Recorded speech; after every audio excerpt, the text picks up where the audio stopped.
Satu, Kak Tenggo nggak ada kesangka. Kedua, Kak Tenggo kalah ganteng. Enggak ngomong Kak Tenggo. Enggak ngomong Kak Tenggo. Ya. Kok jadi lele, perasaan ini tempat es krim. Duitnya Kak Tenggo buat aku. Ice cream, gelato,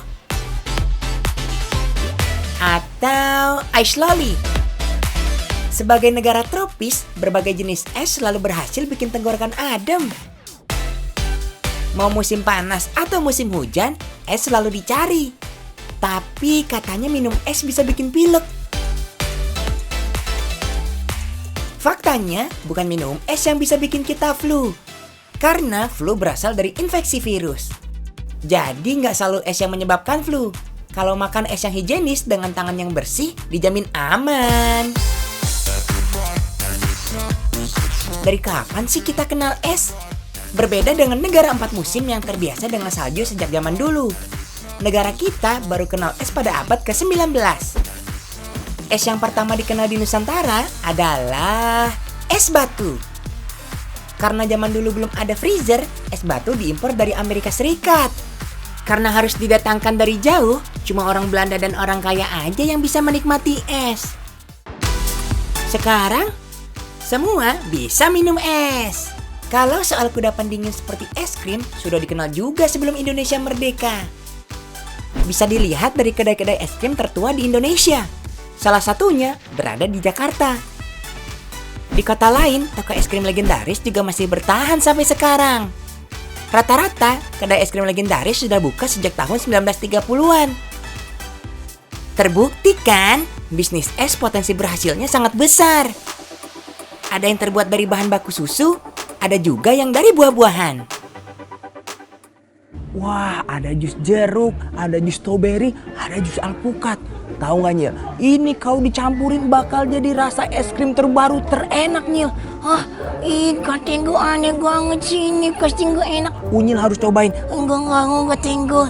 Udah dikit aja. Cobain dulu. Enggak mau Kak Tenggo. Udah. Enggak mau Kak Tenggo. Enggak mau Kak Tenggo. Es loli artisan dari Bali. Kita bisa merasakan kandungan buah dengan cara berbeda dengan es krim ini. Semuanya pure 100% dari buah lokal segar. Makan es krim emang gak bikin pilek, tapi biasanya kandungan gula es krim sangat tinggi. That's why Kak Liza the best yang peduli dengan kesehatan membuat es krim sehat.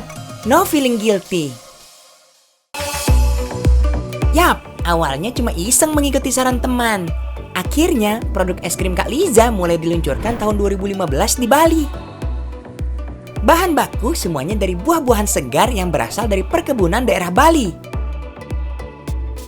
Buah-buahan yang baru datang langsung diolah hari itu juga. Jadi, nggak ada tuh yang namanya stok buah dalam waktu lama. Kak Liza meluncurkan aneka varian es krim dari pengalamannya hunting keliling Indonesia. Sering ke pasar tradisional dan rumah makan. Karena berasal dari Brazil yang juga negara tropis, Kak Liza nggak asing dengan buah-buahan khas Indonesia. Salah satu rasa yang disukai banyak orang adalah mango strawberry. Dan jenis mangga yang dipilih adalah... Ini mangonya harum manis. Kita ambil dari bulelennya. Dari harum manis yang kualitasnya paling bagus. Dia paling manis.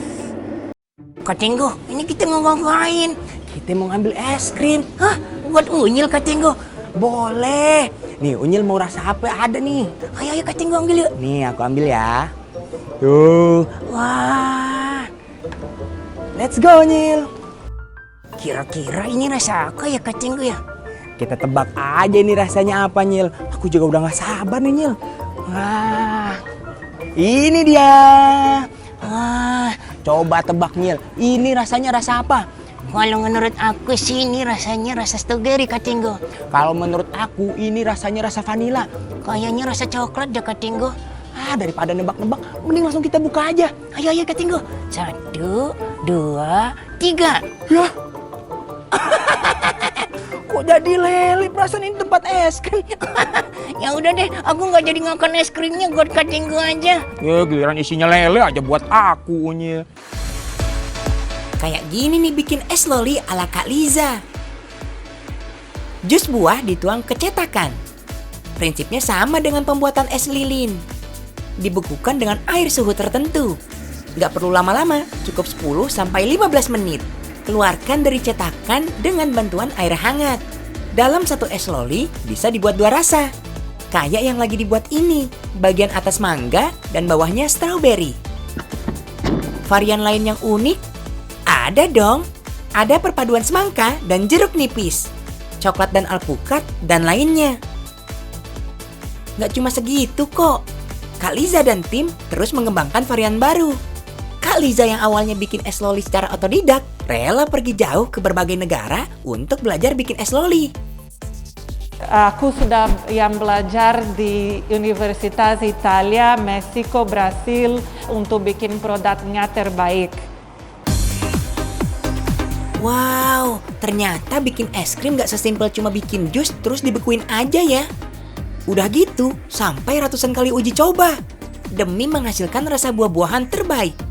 Bukan cuma manis, komposisinya juga harus sehat. Selama ini, Kak Liza sudah membuat 26-30 varian rasa. Yang berhasil di pasaran sih ada 9 rasa. Varian Choco Avocado nih favoritnya Kak Liza. Soalnya mengingatkan momen ibunya yang selalu membuat berbagai varian es krim tiap musim. Salah satunya alpukat. Bahan yang dipakai si creamy, alpukat mentega. Yang ini yang favoritnya aku. Ini avocado mentega. Bisa lihat? Enak banget dong. Di dalam ada coklat. Es loli produksi Kak Liza nggak cuma ada di Bali kok. Bisa dijumpai juga di berbagai kota di Pulau Jawa. Es krim ini dijamin sehat karena rasa, warna, dan tekstur murni dari buah tanpa ada bahan kimia penambah rasa. Nggak heran kalau tiap hari Kak Liza menerima 2.000-3.000 orderan es loli. Tampilan boleh es krim, tapi serat dan vitaminnya tetap kita dapetin dong. Habis. Wah, Kak Tenggo banyak banget stik es krimnya. Iya dong Nyil, aku ini koleksi stik es krim biar bisa dijadiin kerajinan. Tahu nggak Kak Tenggo, kenapa Nyil? Stik es krim itu bisa dijadiin gunting loh. Hah? Emang bisa? Bisa. Coba nih kita buktiin. Bisa nggak ya stik es krim jadi gunting? Yap, di media sosial ada nih yang posting cara membuat gunting dari stik es krim. Setajam gunting beneran nggak ya? Nah, kita buktiin aja yuk. Siapkan 2 batang stik es krim. Tandai ujung-ujung stik es krim, lalu potong menggunakan cutter.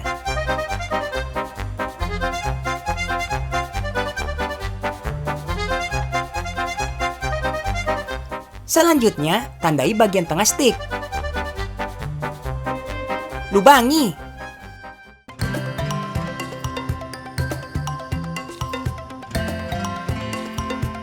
Masukkan isi pulpen ke lubangnya. Fungsinya untuk menyangga kedua stik ini. Potong isi pulpen hingga pendek. Oleskan lem. Langkah selanjutnya, kita tempelkan silet yang sudah dipotong seperti ini pada bagian yang dilem tadi.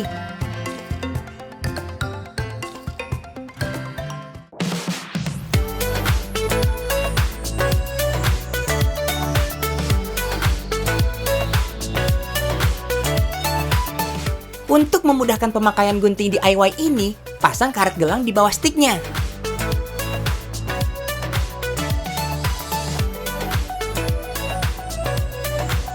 Jadi deh. Nah, sekarang pembuktiannya. Pertama, kita pakai kertas in dulu. Wah, lancar ya. Berikutnya, kita coba bungkus plastik ini ya.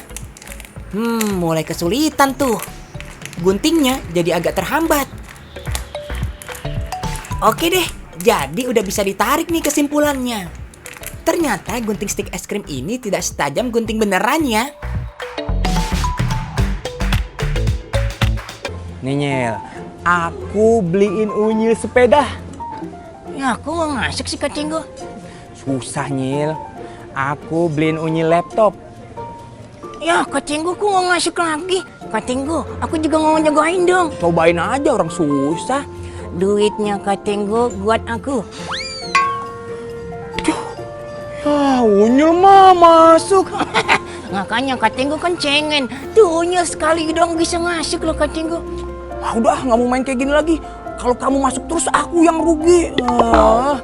Tapi idenya Kak Tenggo bagus juga nih. Bagus gimana? Ini loh, gunain plastik bekas untuk dijadikan permainan. Oh iya Nyil. Ayo Kak Tenggo main lagi. Ayo. Masuk nggak ya? Unyil duitnya balikin ke aku. Yes!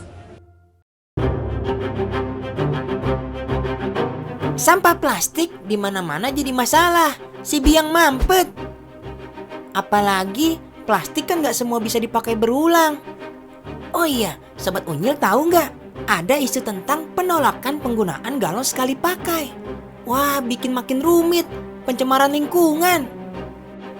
Nambah ladang pekerjaan sih boleh. Tapi nambahin sampah jangan deh. Hobi menggunakan produk kemasan plastik benar-benar harus diminimalisir.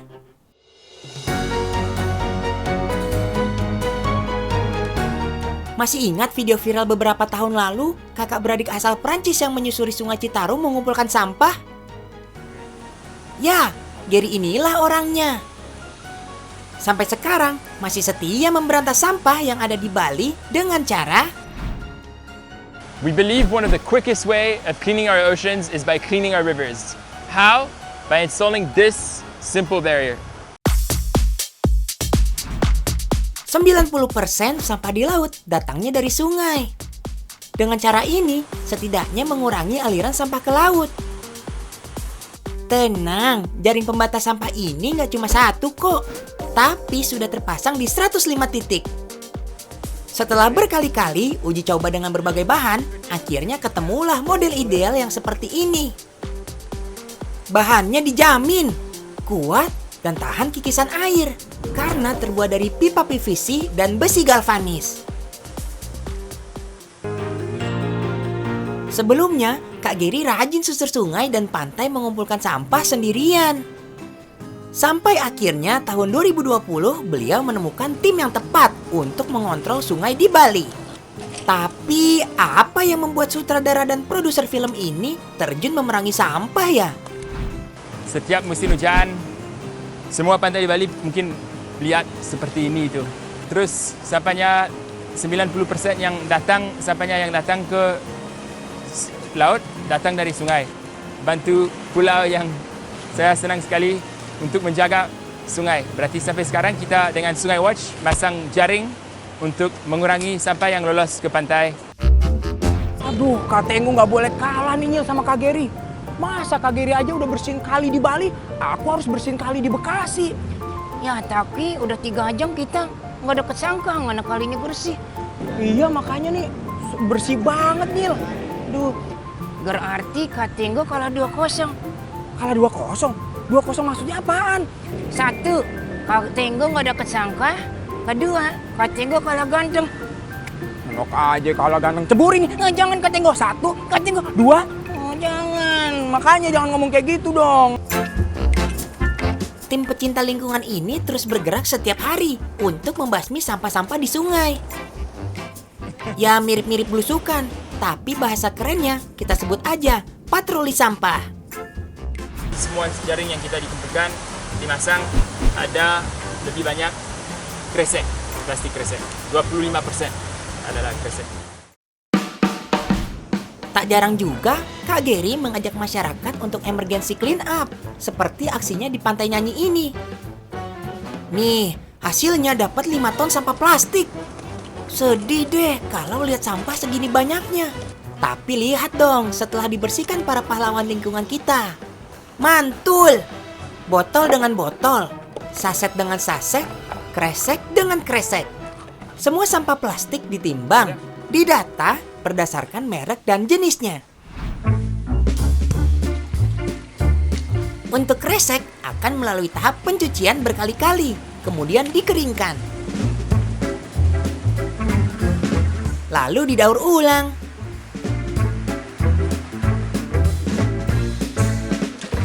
sampah botol harus dicacah dahulu sebelum didaur ulang. Kak Gary memilih menjadikannya semacam coaster atau tatakan minuman.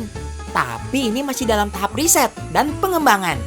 Atau jadi kursi kayak gini, caranya hanya dianyam aja. Coba tebak, berapa banyak sampah yang sudah Kak Gary kumpulkan sejak organisasinya terbentuk? 10.000 kilogram? Kurang. 100.000 kilogram? Masih kurang. Dari Agustus 2020, Kak Gary dan timnya sudah mengumpulkan 270.000 kilogram sampah plastik di sungai sekitaran Bali.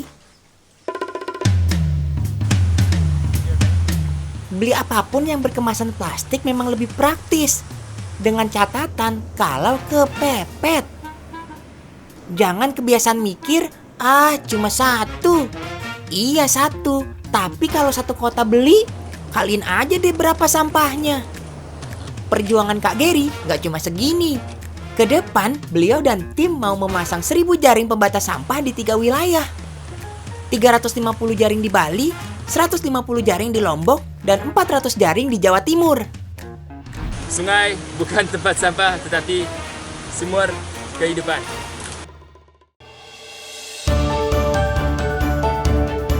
Bersihin sungai? Bisa. Ngepel lantai? Jelas bisa. Buat semprot tanaman juga bisa. Ini dia ekoenzim. Cairan ajaib berbahan organik. Dibuat dari sampah sayur dan buah-buahan. Hah? Kok bisa sih sampah organik disulap jadi pembersih multifungsi? Rahasia ada pada proses bikinnya. Sisa sayuran yang dipakai nggak mesti yang seger banget sih. Tapi jangan pula pakai yang sudah membusuk. Juga tidak boleh yang sudah dimasak atau terkena percikan minyak. Kalau buah, yang dipakai adalah bagian kulitnya saja. Nah, kedua bahan ini kemudian dicampur dengan gula merah yang sudah dicairkan. Bisa juga dengan molase atau tetes tebu. Lalu tambahkan air. Campurinnya nggak boleh sembarangan ya. Ada takarannya. Ukurannya 1:3:10 ya. Artinya 1 kg gula merah, 3 kg sampah sayur dan buah, dan 10 liter air. Selesai? Belum. Cairan ini mesti didiamkan selama 3 bulan. Alias difermentasi terlebih dahulu. Kalau sudah 3 bulan, baru deh ekoenzimnya jadi dan bisa dipanen. Ibu Juliana ini memang salah satu pegiat ekoenzim di wilayah Jakarta. Dari awalnya coba-coba, kini rutin membuat ekoenzim di kediamannya. Awalnya saya mengenal sebelum pandemi, saat itu sedang ada training mengolah limbah sampah organik rumah tangga menjadi cairan pembersih alami. Dan saat itu saya sudah panen, terutama di awal Januari, mengenal ekoenzim sebagai tanggap bencana. 1 Januari 2020, kebetulan Jakarta saat itu sedang banjir, dan kami menggunakan hasil ekoenzim untuk sebagai pengganti karbol. Luar biasa sekali. Dengan ekoenzim ini, Ibu Juliana juga membantu mengurangi sampah organik di rumahnya. Sejak mengenal ekoenzim, cemilan di rumah udah lebih banyak sayur dan buah ya. Sampahnya ya, bekas kulit buah kita jadikan ekoenzim.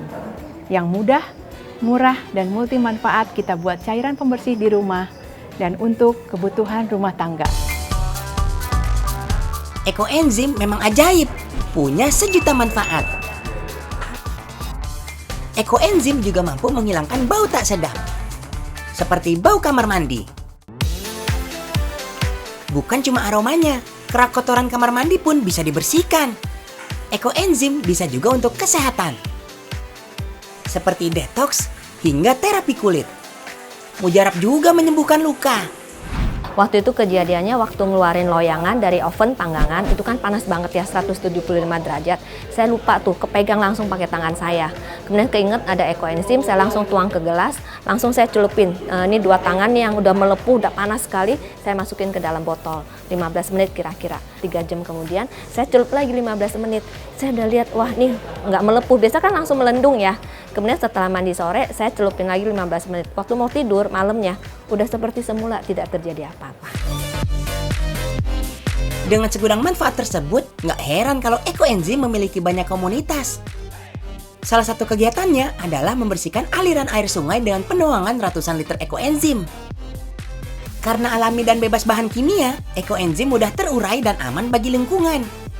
Ekoenzim mampu melepaskan gas ozon yang dapat mengurangi karbon dioksida di atmosfer, sehingga bisa menghambat pemanasan global. Wah, kali ini udah bersih banget ya Kak Tenggo ya. Iya, berarti orang-orang di sekitar sini kesadarannya udah kayak Kak Geri, Nyil. Nah, gua tengen-tengen, gua cagot unyil. Jangan buang sampah sembarangan ya, biar kali kita tetap bersih. Dan jangan lupa buat Sobat Unyil untuk nonton si Unyil jam 12 siang hanya di Trans 7. Senin sampai Jumat ya. Dadah! Kok jadi lele, perasaan ini tempat es krim. Duitnya Kak Tenggo buat aku.